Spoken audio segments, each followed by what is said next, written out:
In this video, I'm going to share how you can complete an NHS Scotland job application, especially if you want to apply for the healthcare assistant job roles with the NHS. I'll tell you the things you need to look out for before you submit an application and things you need to do, tips and tricks that you need to incorporate when you're submitting your application so that you are successful. Now, if you're meeting me for the first time, my name is Cynthia. I share information that will help your transition abroad to be as smooth as possible. I share information about settling, working, or studying in the UK. If you're interested in any of these, then subscribe to this channel. Turn on your notification bell so that each time I drop a new video, you know it's time to watch Cynthia Academy. Thank you, my returning subscribers, for all your love and support. We are 10,000 subscribers now. Thank you so much. And if you feel that you want to support my channel in any way, then you can click on the thanks button down there. And yeah, I'll appreciate it. And without wasting time, let's get into this video. Now, let's just go straight into this video so that I can show you a step-by-step guide. You will see all the columns that you need to fill, how you should answer all the questions in this application for NHS Scotland. And if you feel this video will help anybody, do not gatekeep, do not hoard information. Copy this particular link and share it with your family and friends. You'll be shocked that some people will tell you, hey, thank you so much.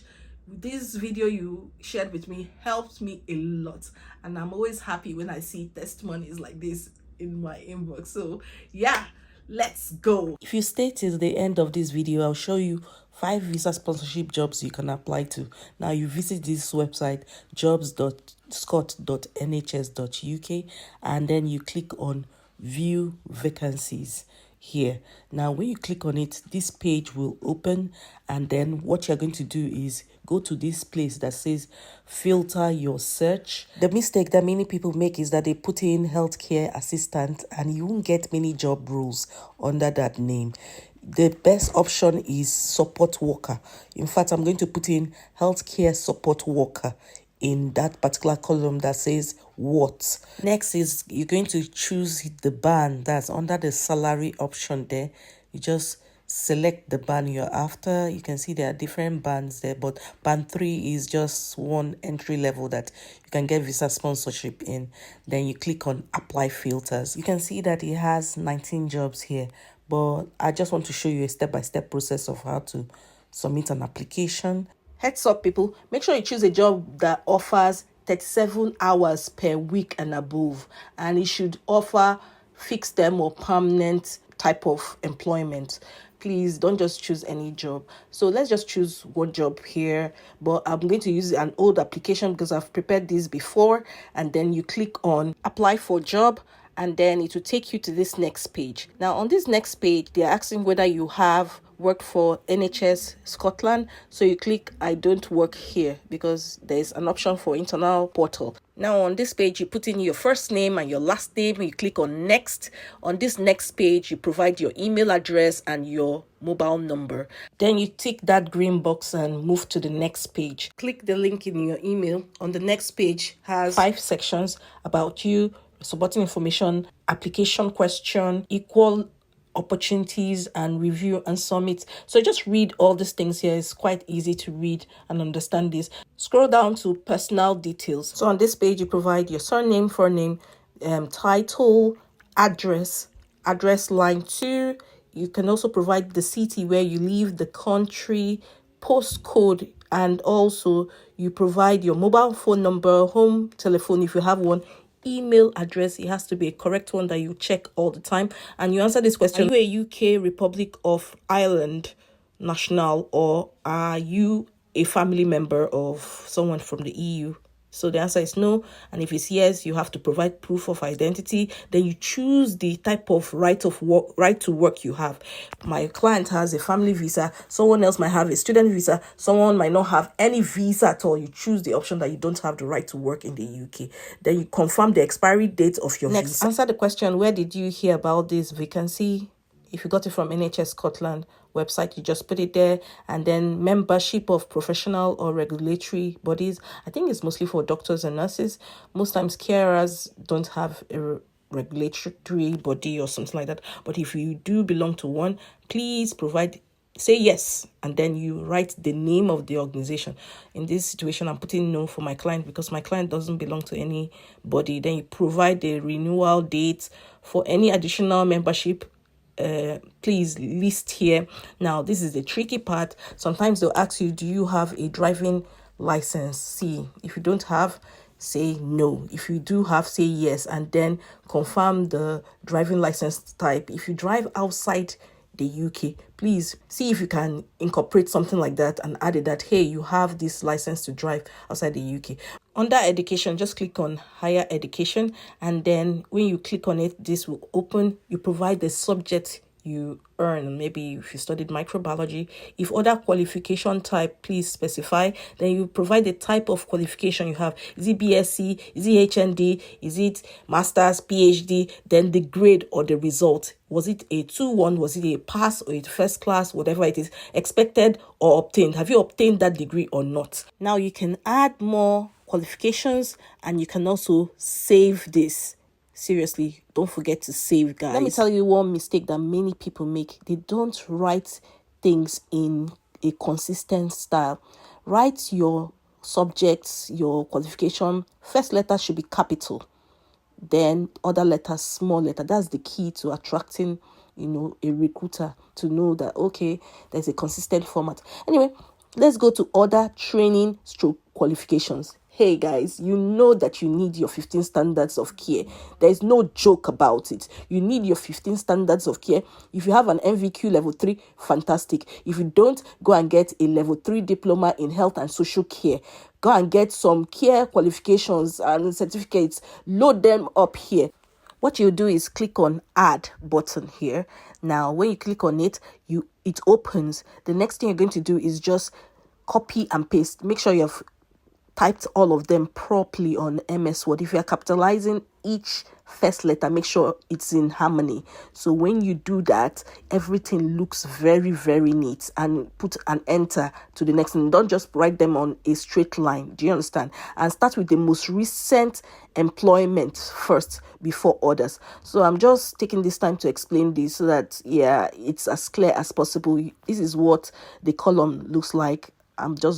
I have to blur out my client's info so that I protect her privacy, but you get the picture. Load it up here and then save. The next one is employment. Click on that add button. You provide your job title, the grade, remember first letter, capital, date of starting grade, employer. So basically you're writing the name of your organization. Then you provide the summary of responsibilities, so bullet points that shows that it aligns with what the NHS Scotland wants. Provide your notice period. For some people it's just 28 days, some is more. Then the salary you were paid. Then reason for leaving, very important. You provide that reason for leaving. Were you relocating, or you just want a better job? Never say it's because of money. Career progression is a good reason for leaving. Now, are you currently working there? You tick it, or then you provide your date from and to date. So you provide the duration,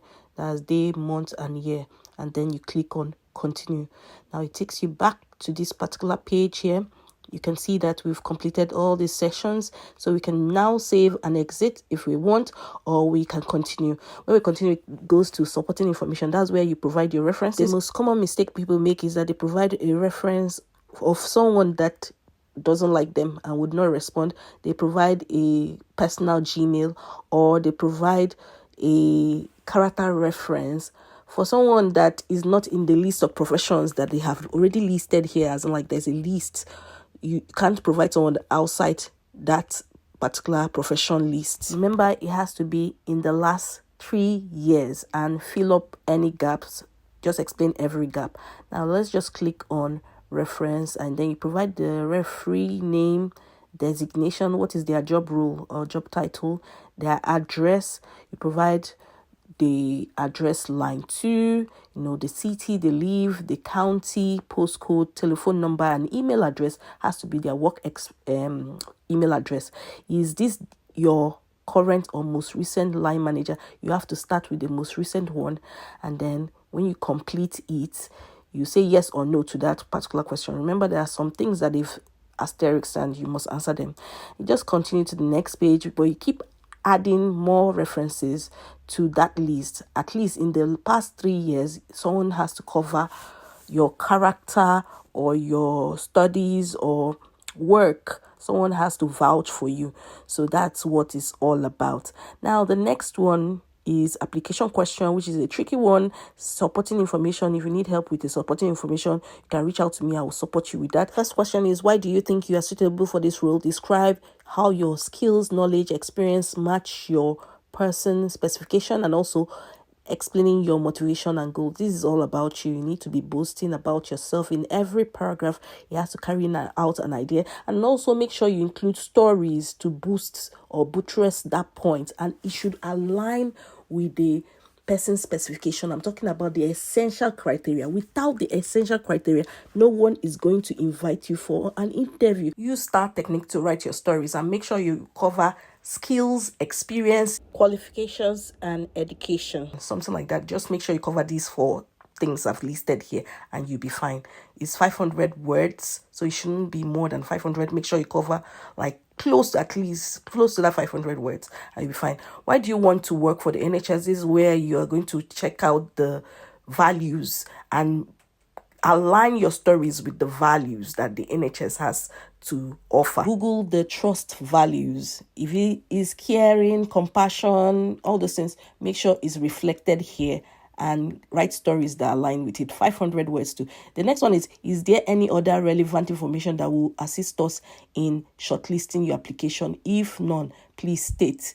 So just write something that further buttresses the point that you are capable, you can do this, and you're passionate about it. Always reflect those soft skills like empathy, passion, compassion, caring, courage, taking the initiative, those things that are so common that people overlook. And also the clinical skills, those skills that you have. If they're asking for phlebotomy, just show that you have that certification. Reflect it, that you've trained for it and you are very good at it. If they're asking for some key clinical skills, just reflect it. Then you can save and exit, or you can save and continue to the next page. This next page is equal opportunities. There are so many questions here, but they're not so difficult. Straight to the point. They'll ask you, do you have any disability? What type of special requirement do you have? If you are currently an employee of the NHS board, will getting this job be a promotion? What is your sex? Do you consider yourself a trans or have trans history? You can see it's just simple questions of yes or no, female or male, stuff like that, straight to the point. If you have trans history, you provide that with them. Just so many questions. Age range, date of birth, Do you have any physical or mental health condition or illness lasting or expected to last 12 months or more? Then you select the type of learning disability or mental health disability you have. So I'll just leave this place. Nationality, ethnic group, religion. There are just so many questions here that are no big deal. I feel everybody can answer. Then you go to review and submit. Just note that if you are submitting a new application, you might easily copy the details from your last application to the new one so that you don't need to start typing all these things over and over again. Now, let's just move straight to the different job opportunities I promised you. Senior healthcare support worker. Now, with this one, is a band 3 role. And if you click on this one, you'll see it has 59.7 hours per week. Now, here are the trust values, so make sure you incorporate that. Next on my list is senior healthcare support worker. You see it's 37.0 hours per week. Click on that, just have access to it. I just want to show you where the JD is. When you scroll to the bottom of the page, scroll down to the bottom of the page, you see where the JD is, which is the job description. Download it so you can see the person specification. Over to number 3 is mental health community health care support worker for older adults. Please apply because some of these things are expiring on 1st of January. Next one is health support worker. This one ends 7th of January. Now, the last one is this particular one, which is the senior healthcare support worker. Yes, Thanks, guys. I hope you benefited a lot from this video. Please like, share, subscribe, and I will see you in my next video. Bye bye.